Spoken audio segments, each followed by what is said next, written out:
Hello everybody, Spooky Sandwoman here. Thank you for checking out episode something of Seduce Me the Otome.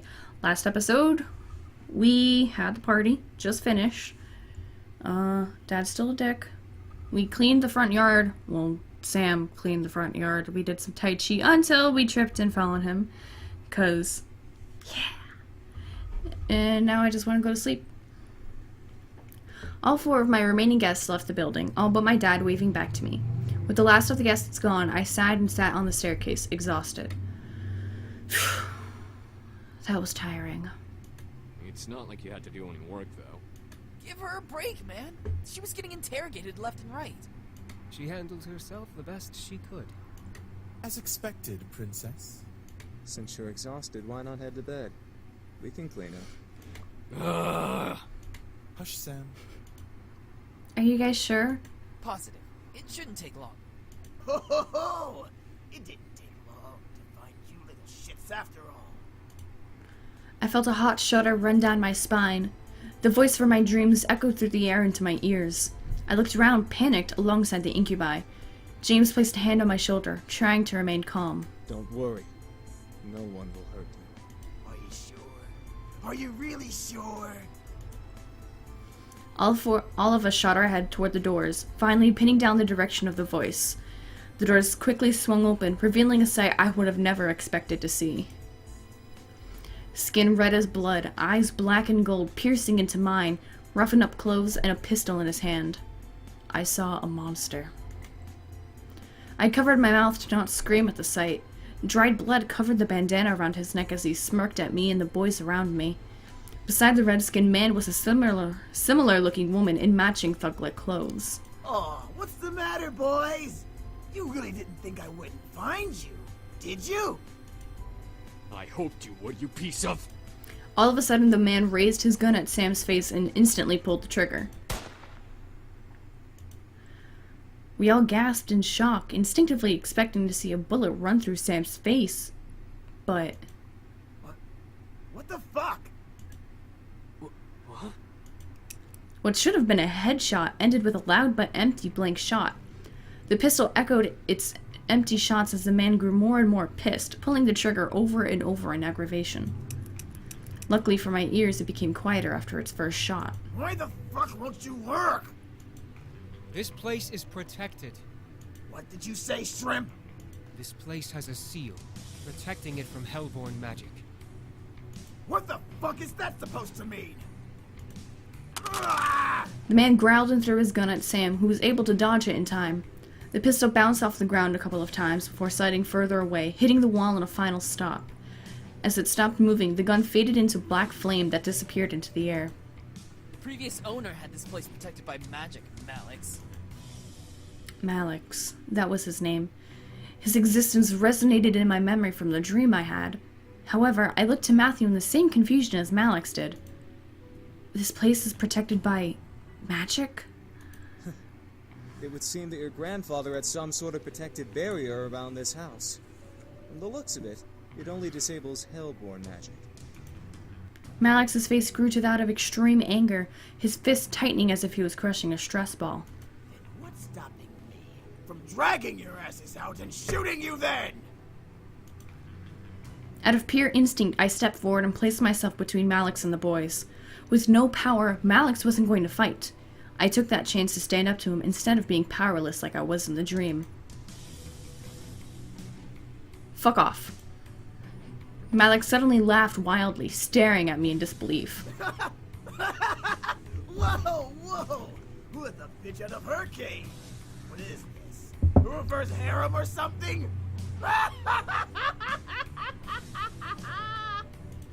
Malix grinned at me evilly, walking close to me. Dirk. I ducked underneath Malix's incoming hand. I stared at his hand and his black flame tattoo in surprise as I took a couple of steps back from Malix. Matthew and Damien stepped in front of me, guarding me from Malix with their arms. A quick one. I'm liking you more and more. Back off, Malix! Don't start acting tough, you pathetic excuse of a demon. You need more protection than her. Shut up! Oh, did I make little Matthew cry? Why don't you just grow a pair? Enough, Malix. The woman, who had been standing in silence the whole time, planted a firm hand on Malix's shoulder. Malix looked back at her with a growl and a glare that could kill. Since when did you get the guts to speak out of place? We both know you've never controlled me. I want them dead just like you do. But now's not the time. Fuck off! I know what I'm doing. Do you? Even if you did fight them, there's 5 against 2. We never win. Shut up!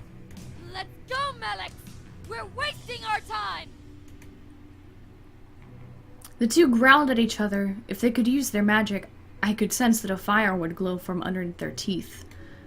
Malix grunted and glared at the boys. He pointed at James, wanting so badly to use his fingers like a knife. Just wait, pretty boys. We'll get you and fuck you up real good.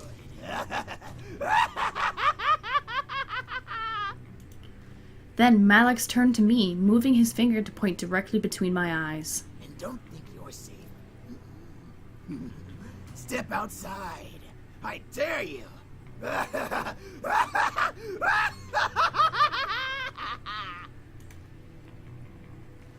With that, Malix and the woman walked out of the mansion. The doors closed behind them, leaving the boys and I alone once again. I felt my knees give out from under me, forcing the boys to quickly turn to catch me. Whoa, whoa! Are you alright? Yeah. Why was he here? He's been closely tracking us. Our blood trail from the forest must have led him here. Should have stopped him and finished it here. For once, Matthew, I agree with you. I stood up and rubbed my arms, feeling the goosebumps that Malix left behind on me. I couldn't stop myself from shivering in fear of his words. Malix, was he a demon? That son of a bitch is not a demon. He's a devil. A devil? There's a difference? Yes, demons come from a different plane of existence called the abyssal planes. Devils, however, come from one of the 7 circles of a place humans know. It's hell. Despite us not being human, we are very different creatures. We actually have brains, for one. Devils always like to cause trouble and try to kill or torture others for their own enjoyment. Demons, like us, know when to use our powers and when not to. We're not stupid. Devils follow orders from higher-ups in their order, and their power only comes from their connection to hell. Demons all have free wills and don't rely on where they came from to use their powers. This was all so confusing. Demons and devils and magic all existed, and I happened to land in the middle of it. What do we do? You're safe. You've been protected as well. What? What Damien's saying is that the magic that protects this place also protects you. Your grandfather must have cast it when you last saw him or something of that nature. We can sense its aura around your body. I couldn't believe it. I couldn't believe my ears. It was the 3rd day of surprises, and this one took the cake in being the most surprising. I felt my head spin once again. What did I get myself into? Miss, please don't worry. We'll find a way to train ourselves and become stronger to finally finish this feud. Kick his ass right now! Until then, we'll protect you as much as we can. If Malix comes back, we'll be here for you. But what about going outside? Won't he? Like we said, you have a protection spell on you. Even if Malix attacks you, he won't be able to use his magic on you. He'd be just like any other human you can fight back against. Didn't you say you knew Taekwondo? Well, yeah. I felt somewhat relieved that I was mostly safe from Malix. Still, I could not help but feel very nervous and apprehensive about the future. The boys were safe here to train and become stronger, but what if Malix did the same? Even more so, I was lost about how my grandfather knew about magic. I had to find out. At least I had time. I went to bed that night feeling nervous. Despite the words of the incubi, I felt like a target to something I'd never been able to explain or prove. Magic, devils, demons? How did all of this even happen? Should I really meddle with this situation? They are only staying until after they defeat Malix. That's right. They said they'd only stay until after they defeated Malix. After that, my life could go back to normal. Temporary insanity, as Kay would say. The question was then, would I want them to leave? If my life went back to normal, then I'd have to care for the house all on my own. I'd get to focus on my life instead of being distracted by the boys. I'd have to. My life. Where was my life going anyway? I was under pressure from my parents with only my friends and the boys to comfort me. Without the boys, I'd have no way to hide from my responsibilities. Enough. Let's just sleep and deal with tomorrow when it comes. Defeating my sense of thought, I forced myself to sleep, unsure of what tomorrow had planned for me. Hopefully, whatever the future had for me, I would be ready for it. I promise to be with you forever. You're so important to me. I swear I'll give my life to you. Please, let me love you. I'll be by your side, always. I can't imagine living without you. I want to be with you. I love you. I slowly opened my eyes, letting the voices of my dream echo in my head and force me awake. I rubbed my eyes before sitting up and looking at my clock. 7 a.m.? Why am I up so early? I fell back onto the bed and closed my eyes, trying to go back to sleep. However, something kept me awake. Why? Stupid telemarketers. Make me think I was important. I never get phone calls. It's too early to even be alive. I gave up and sat up, staring at the fireplace across from my bed. A sigh escaped from between my lips before I threw my legs over the side of the bed. What to do at 7 in the morning? Let's explore the house. Maybe. I don't know.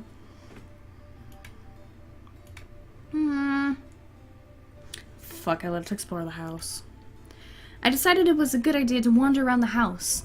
I never really explored it much as a child, so there were bound to be new surprises. Well, come on, feet, let's go on an adventure. I stood and exited my room, hoping that the boys were still asleep. I began to wander the halls on my end of the house, opening each door to find what room each door led to. Quickly, I found an old office. A desk and chair sat by the far side as large bookshelves of documents and memorabilia donned its nooks and crannies. There were a couple of pictures of me growing up peeking from the shelf as I walked further into the room. I don't believe I've been in here before. I tried to recall memories of ever seeing this room, coming up with nothing as a result. This room was new to me. Did I want to disturb the furniture? I'm curious. I gently opened shelves in any drawers I saw in the room, and a couple of them were books and even sewing kits. I assumed they were used for my grandfather's toys, so I left them alone. One drawer, however, was locked, no matter how many times I pulled. Urgh! Come on, open! Nothing. It would not budge. The drawer beside it, though, did revealing a laptop. Why is there a laptop in the drawer? I lifted it from the drawer and carried it over to the desk and chair, opening it. It was a high-tech laptop with a retina scanner as a pass lock. I was not sure whether or not to try to unlock it or not. Let's try. I decided to try. I turned on the camera and leaned my face near the retina scanner, lining the camera up with my eye. To my surprise, I heard a ping come from the computer before the screen opened to a desktop. Huh, look at that. On the desktop were documents and folders labeled with different aspects of the Anderson Company. Taxes, profits, bylaws, products. The list went on and on. If I really did want to become the CEO of the Anderson Toys Company, I had everything about it at my fingertips. Dad would sure be impressed. One icon, however, stood out from the rest.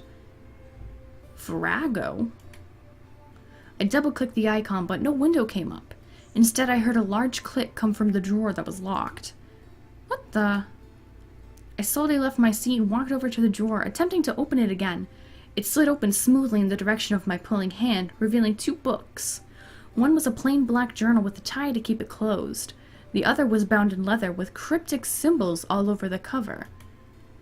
I took out the journal and skimmed through it, seeing my grandfather's notes. They were all detailed explanations and opinions on his finding on demon magic. He really did know about magic. I sat down at the desk and read through the journal further, finding drawings and sketches of symbols and magic circles, each with their own different meanings and effects. It was all fascinating. There was even a page of important spells to know. I read through them, trying to memorize them into my mind. I don't know what came over me, but I started to feel more energetic and more powerful simply reading my grandfather's notes. I was suddenly aware of the energy that surrounded my body and the power that was around the house. The more I read, the more powerful I became. However, my mind suddenly froze and I found myself walking back to the drawer, putting the book back and closing the drawer. The lock reset and I snapped out of it. Huh? What? I shook my head and looked at the drawer, realizing what I had done. I walked over to the desk to reopen the lock, but I suddenly felt the need to stop. Something held me back, and I didn't want me to pry any more than I already had. I was curious beyond belief, but I obeyed my thoughts for now. Eventually, I would come back and look into it. Well, that was intriguing. I'm going to end the episode off here. So thank you guys so much for watching. If you enjoyed, go ahead and leave a like and subscribe. Share with your friends if you like, I don't know. I don't know anything exciting that happened in this episode. Sorry. Bye-bye!